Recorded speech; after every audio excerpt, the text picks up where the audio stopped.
Isang masayang adventure na naman mga paps ang ibabahagi ko sa inyo sa araw na ito dahil ito nga ang experience na kakaiba dito sa Tanay Rizal. Sa mga hindi pa nakakarating o nai-experience ang Kalinawan Cave dito sa Tanay Rizal, samahan ninyo akong ikutin ang kuwebang ito.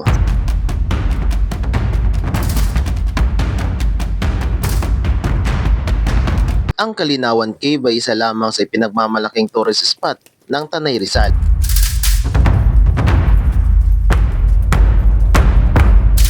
Bago nga tayo pumasok sa Kalinawan Cave ay kailangan nating mag-register dito sa kanilang registration area. At dito rin natin makikita ang ating magiging tour guide. Ang entrance fee dito mga paps ay 70 pesos per head. At 200 pesos naman po ang bayad sa ating tour guide. Take note mga paps, kailangan natin magsuot ng helmet at magdala ng flashlight. At ito po ay provided naman nila dito.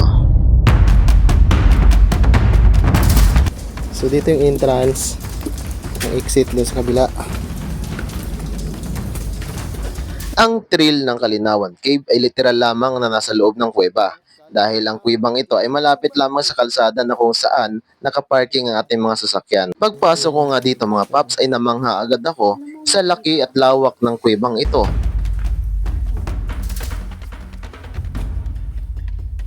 Tahimik ka no? Wala po kasi, wala po. Pero marami napunta dito. Opo. Depende rin po sa araw. Pag weekend marami ano? Pero pag sa amin, Ito yung daanan. yung kayo ba Ito yung entrance. So hindi dito tatagos sa kabila daw. Ayon sa aming tour guide, ang kuweba na ito ay madalas daw pinagsushootingan ng mga artista. Kaya pala medyo pamilyar ang lugar na ito.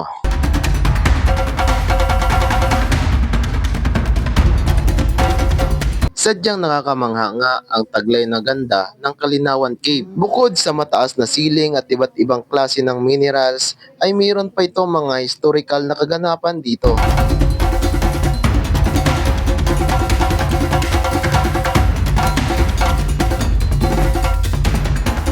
Ang Kalinawan Cave is my 5-layer. Ang i-explore po muna natin ay first and second layer. Then, pag nabitin po kayo, meron pa po tayong 3, 4, 5th layer. Yun po kasi ay optional. Dun ko na lang po ipapaliwanag. Yan. Okay po, dito po tayo ngayon sa first layer. Makikita natin, maluwag ang area, mataas ang ceiling, at kahit pa paano po may liwanag pa po tayo nakita. Kabaliktaran po yun ng second layer kasi ang second layer, zero visibility.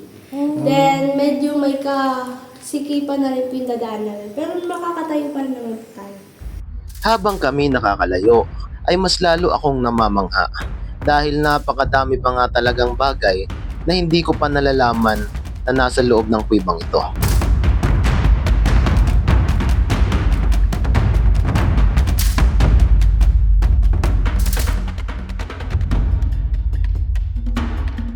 Brown minerals po siya. Kasi pag ginawakan po natin yan, pwede po silang mamatay. Mangingitim po sila. Wala siya. Yes po. Yan po, galing lang po siya sa patak po ng tubig.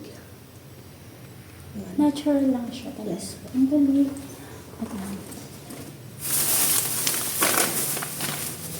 Kamanghaan no? Okay.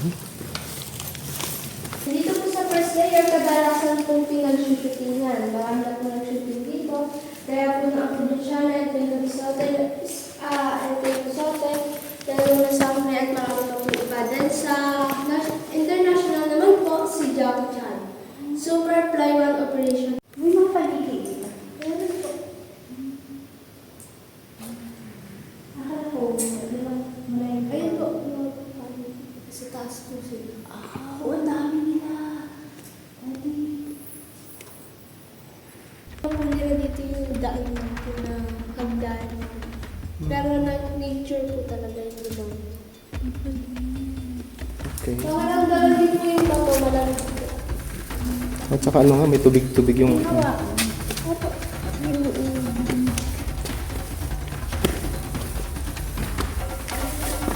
Doon may fluorescent.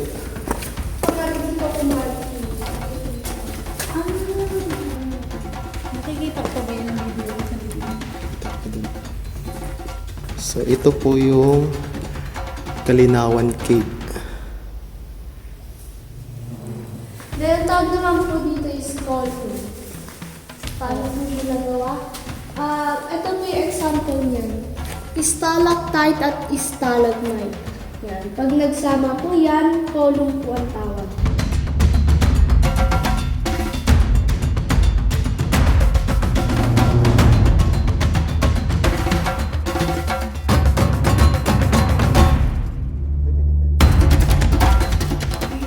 Ito ay first layer pa lang. Yes po.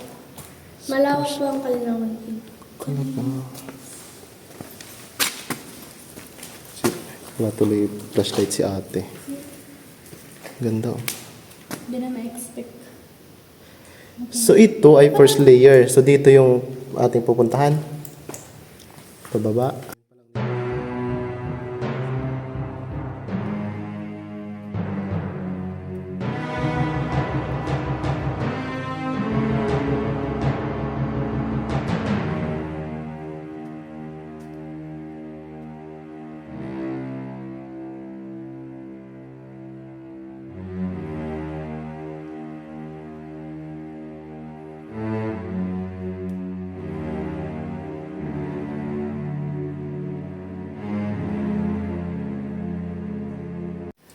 So nakakatuwa ang lugar na to mga paps kasi naman talaga nakakamangha. Meron pala talaga nito dito. So first time pumasok. So napakalaking kuweba pala ito. So hindi katulad to sa expectation ko na maliit lang. Kala ko maliit lang na kuweba. So Dito pa lang sapat na ako eh. Kaya Parang mong mura lang. ang taas ng ceiling niya. 200 lang, tapos ang entrance ay So 70. papasok daw kami dito sa butas na to. Ang papasukan natin ay second layer. May third layer pa daw. Ito. So dala-dala na yung isang buong ano. Ano ba na?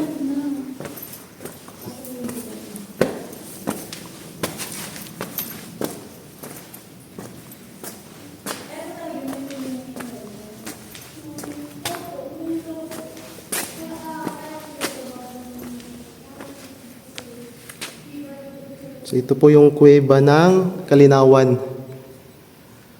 So napakalaki niya, nakakamangha.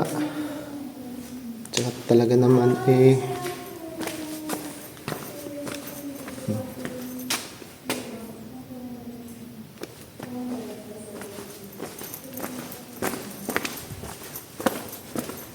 Tara. So ito po yung dinaanan namin papuntang second layer. So medyo masikip na siya pero pagdating dito ayan, so malaki naman. So mataas yung at medyo matalas yung bato. Ayan. Then dito po sa part na to, meron po tayong tinatawag na hard way and easy way. Ang hard way po, military training gapang. 10 minutes gapang po yan. Okay. Dire-diretso. Pero ngayon po, sinarado na po yan. Dahil nandiyan po yung mga fruit bats, then baka nandiyan si Beshi. Sino Beshi? May kaibigan niya dito. Ahas po yun. Ay, okay. Sige, dyan na lang kayo. Kasi po, na-meet na rin po kasi yung butas. Di ba po Pero may napunta pa dyan. Wala na po. Nag-pandemic po kasi lumate na rin po yung butas niya. Hindi na nataanan. Yes po. Andiyan doon sila Beshi. Yan. Dito po tayo sa swimming pool na. Beshi Walk. Ingat lang po. Hindi ba sila lumalabas? Hindi naman. Parang sila goods na daw. Kaya dito po sa Israel may heart shape dito. Tinatawag na puso, bato po. Ano po? Ay, oo. Po yan. Kulay yun naman po yun. So pusong bato.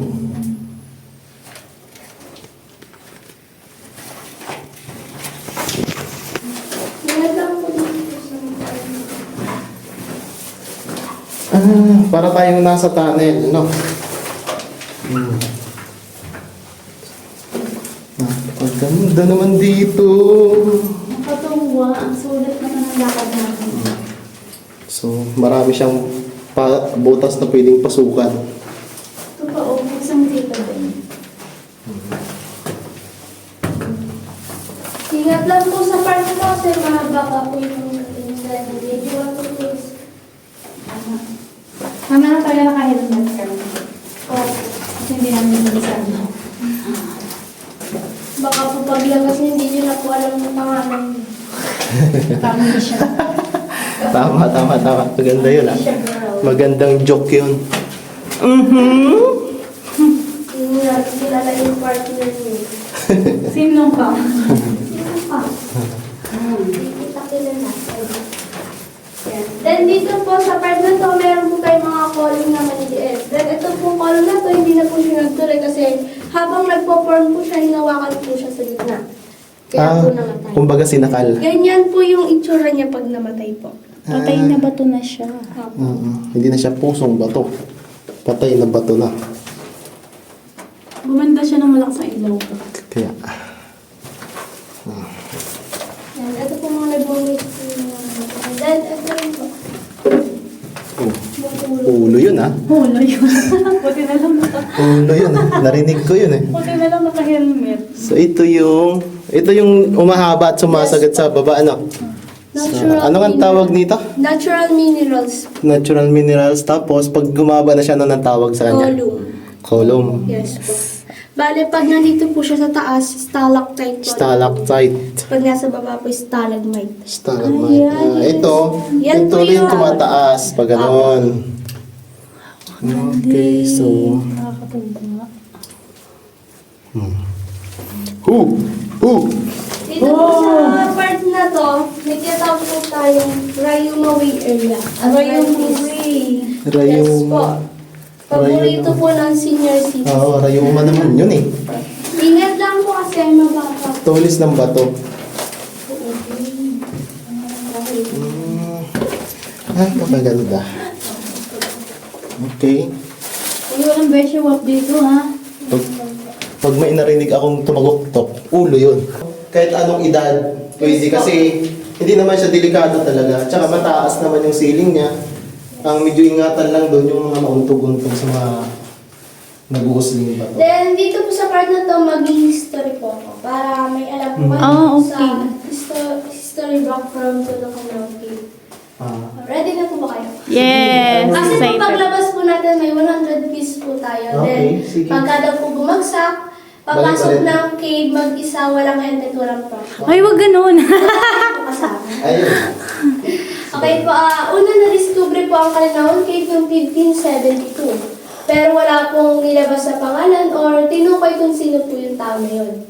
Then sa pangalawang pagkakataon po, na-discover ito ng mag-asawang si Teodora Piging at Felipe Matalino.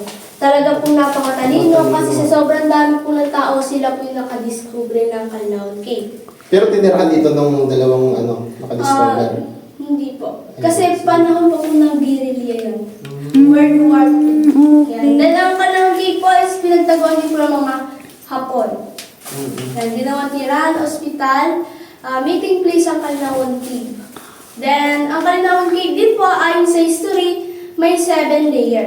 Maniwala po kayo sa hindi, ang labas po noon ay sa Montalban Rizal sa Maywawa Dam.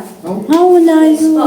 Then, kung lalakbayin daw po yun is 9 nights and 9 nights. Kasi sa loob ng cave, laging gabi. Pero ngayon po, hindi na po siya napapasukan.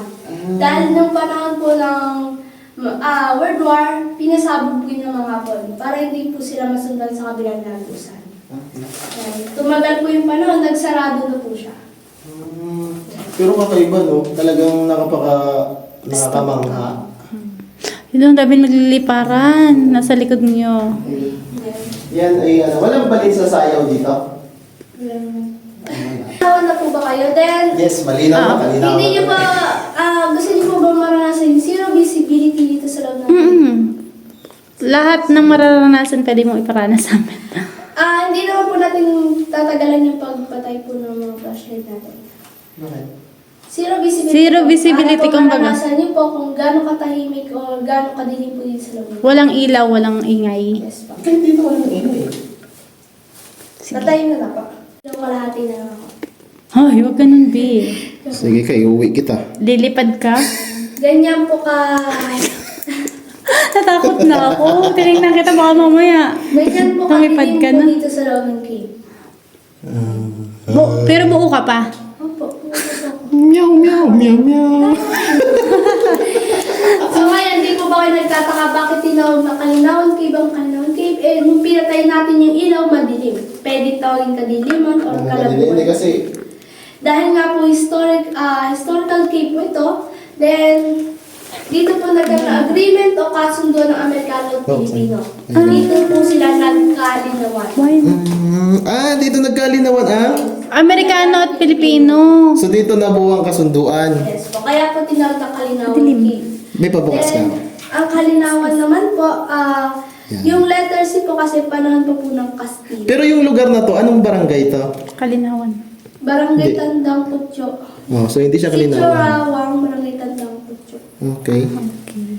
Pero ang tawag po dito sa Sitio Kalinawan. Sitio Kalinawan. So, kaya nga nagkalinawan eh. Ang galing mo. Napakatagal na ng kuweba talaga. Yes po. 15, ilang ninuno pa yung dumaan. Ilang kanununuan. Opo. Isa pa. Kita yung ceiling. Dali, kasi ano ka eh. Si CA ka kailangan kita. Baba, taas. For CA to, for CI. Pag nyo sa magkabilang bato, hindi daw po kayo sexy or macho. Oh my God. Then may pinagbabawal din po dito, bawal umutot kawawa ka sunod. Ingat lang po kasi mababa po yung scene niya, then masikip po dadaanan natin. Bawal umutot ah. So ito ay third layer na. Second layer. Second layer pa rin. Kaya nga po sabi sa Hindi kasi inyo, it's- malawak po ang kanilang. Ayun, di nga ako macho. Ako kaya. Bit eh. Ingat po dito kasi madulas po yun. Then pwede po naman. Ingat lang po, madulas po yun. Madulas yung daan, yung flashlight mo wala sa daan. Kami, hawak lang po kayo sa bato. Para po. Di, ang ganda ng tingin. Tingin ka, dali. Tingin.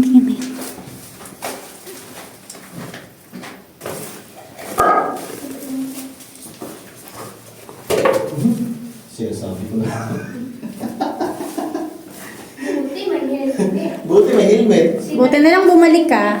Kung wala, Kung wala, bukol. panigurado, may sungay paglabas. Kalimutan mo na ako. Okay, so, dami siyang no? Ang dami siyang pwedeng pagpwestuhan. Yes. Kasi ang liwanag ng Ingat lang po pagbaba po dito kasi madulas po. bulas. Ay, kaliwa. Ito, Ito na po yung pinaka-end po yung second layer. Okay po, ito po yung end ng second layer.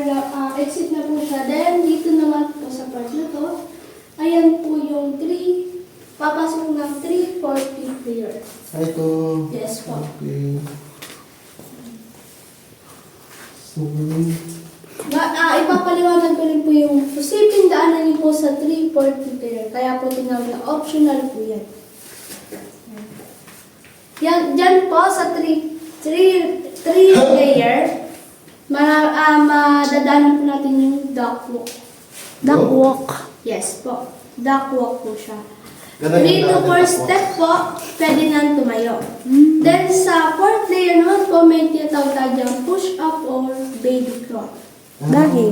Talaga may train. Mababa po yung ceiling na kailangan po natin tawidin para po Pero wala bang part dito na may tubig siya? meron po. Iyan po yung part na nagkakaroon po ng tubig pag tag-ulan.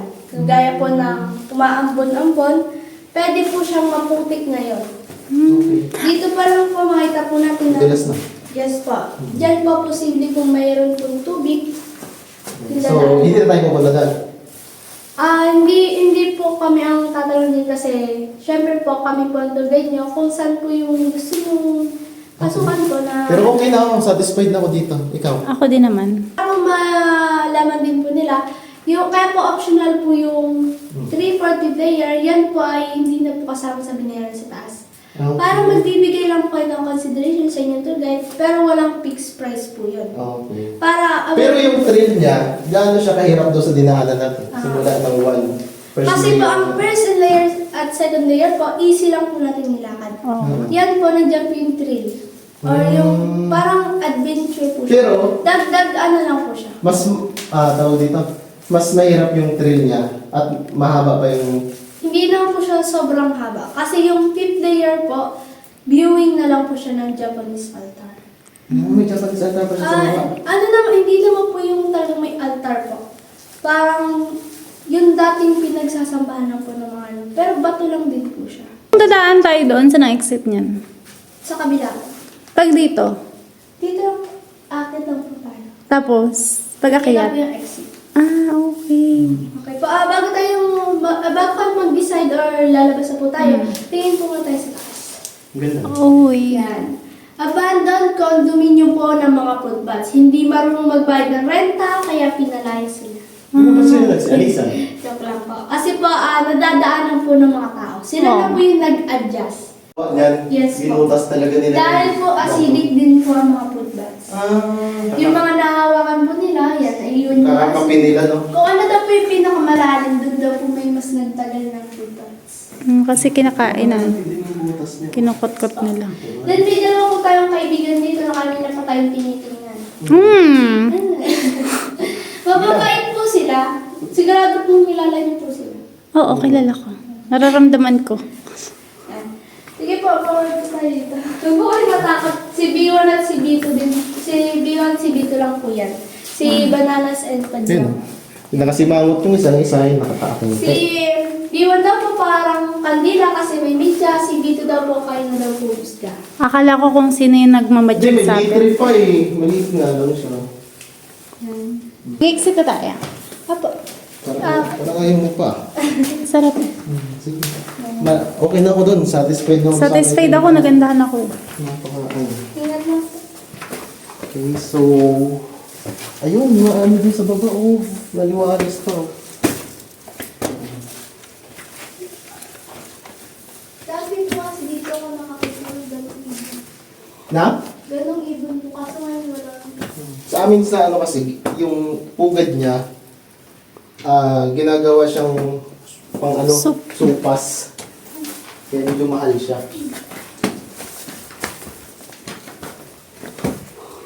Okay, so, Ayun, malaki. Ayos na.